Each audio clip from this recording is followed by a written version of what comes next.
আসসালামু আলাইকুম। কেমন আছেন আপনারা? আমি আলহামদুলিল্লাহ ভালো আছি।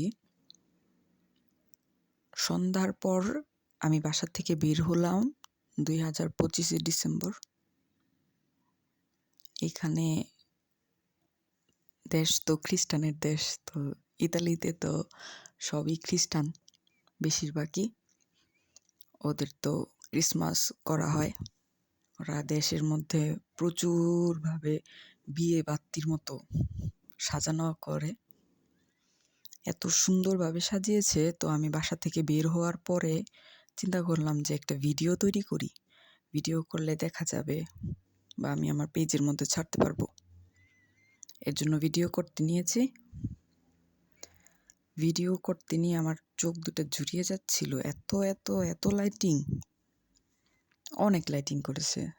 তো আমরা বাসার আশেপাশে ভিডিও, এটা না, এটা হলো বেরগামো সেন্টারের পাশেই দেখলাম একটা মেলা হচ্ছে। মেলার মতো কিছু কিছু স্টল বসাইছে। ওই স্টলের মধ্যে অনেক প্রকারের খাবার টাবার বিক্রি করতেছে। তা আমি আগে মেলাতে না ঢুকে পাশে দেখলাম গাছের মধ্যে অনেক সুন্দরভাবে লাইটিং করছে। তো ওই লাইটিংগুলো দেখার জন্য আমি তাড়াহুড়া করে চলে গেলাম লাইটের সামনে। তো আমার হাজবেন্ড বলতেছে, একটু আসতে যাও, সমস্যা কি, কই শেষ হয় নাই? তো এই যে দেখেন কত সুন্দর লাগছে। বাঙালিও ছিল, দু একটা বাঙালি ফ্যামিলি দেখলাম, তাদের আমি চিনি না। এর মধ্যে মাপ ঘুমিয়ে গিয়েছে, অনেক ঠান্ডা তো ঢেকে দিয়েছি। মাপের বাবা মাপকে নিয়ে হাঁটছে, মা পাশের জিনের মধ্যে ঘুমাচ্ছে। তো শব্দ নেই, চুপচাপ একদম। এই লাইটগুলোর দেখার পরে দেখলাম রাস্তার মধ্যেও আরো লাইটিং। যেদিকে যাই ওই দিকে দেখি লাইট আর লাইট, এত লাইট।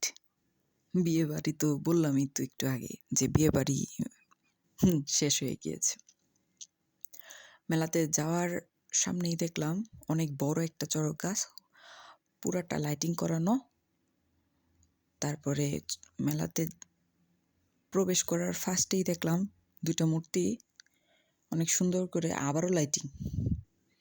ওরা লাইট এমনভাবে সাজানো হয়েছে, ক্রিসমাস ট্রি প্লাস দুইটা মানুষের মতো। দেখতে খুবই ভালো লাগছিল। লাইটসগুলা অনেক আলো আর আলো ছিল, কিন্তু প্রচুর ঠান্ডা ছিল, যেই জন্য আমার বাইরে থাকার ইচ্ছা ছিল না। তারপরে আমরা আবার ব্যাক করি, ভিডিও করে বাসার দিকে রওনা হই। তো দেখেন।